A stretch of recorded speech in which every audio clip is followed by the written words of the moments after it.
Hello મિત્રો, Indian રેલવેમાં ભરતી પડેલી છે આરઆરબી, બરોબર, રેલવે રિક્વાયરમેન્ટ બોર્ડ. જોઈ લઈએ એમાં વિગતવાર થોડું. બે પોસ્ટ છે આમાં, બે પોસ્ટ વિશે જોઈશું આપણે. પહેલી છે technical grade 1, BSc, diploma, BTech બધું માગે છે.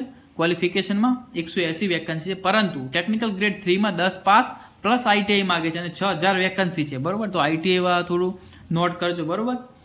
અને આગળ જોઈએ ડેટ, બરોબર છે, ક્યાંથી ફોર્મ ભરવાનું ચાલુ થાય છે ને ક્યારે પતે છે તો જોઈ લઈએ. લાવો ભાઈ, હટ લાવો. બસ 28/6/25 થી 28/7/25, બરોબર. 7મા મહિનાની 28 તારીખ છેલ્લી છે, તો ફોર્મ એ રીતે ભરી દેજો. કેટેગરી વાઇઝ ફી જોઈએ તો ઓબીસી માટે, જનરલ ઓબીસી માટે 500 રૂપિયા છે. 400 રૂપિયા રિફંડ આવશે જ્યારે તમે પરીક્ષા આપવા જાઓ છો, બરોબર છે. ત્યારબાદ આગળ જોઈએ post age limit. Technical grade 1માં 18 થી 36 વર્ષ છે. ટેકનિકલ ગ્રેડ 3માં 18 થી 33 વર્ષ છે. એસસી એસટી માટે 5 વર્ષ એક્સ્ટ્રા આપેલ છે. ઓબીસી માટે 3 વર્ષ આપેલ છે, બરોબર છે. એ ગવર્મેન્ટ રૂલ્સ છે. ત્યારબાદ પોસ્ટ વાઇઝ સેલેરી જોઈ લઈએ.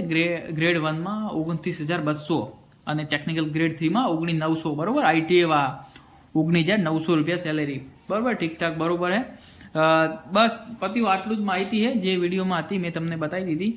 અને બાકી તો લાઈક, શેર અને સબસ્ક્રાઈબ કરો. આપણી નવી ચેનલ છે, બરોબર. અને આવી જ માહિતી તમને મળતી રહેશે. ભલે તાર મળીએ.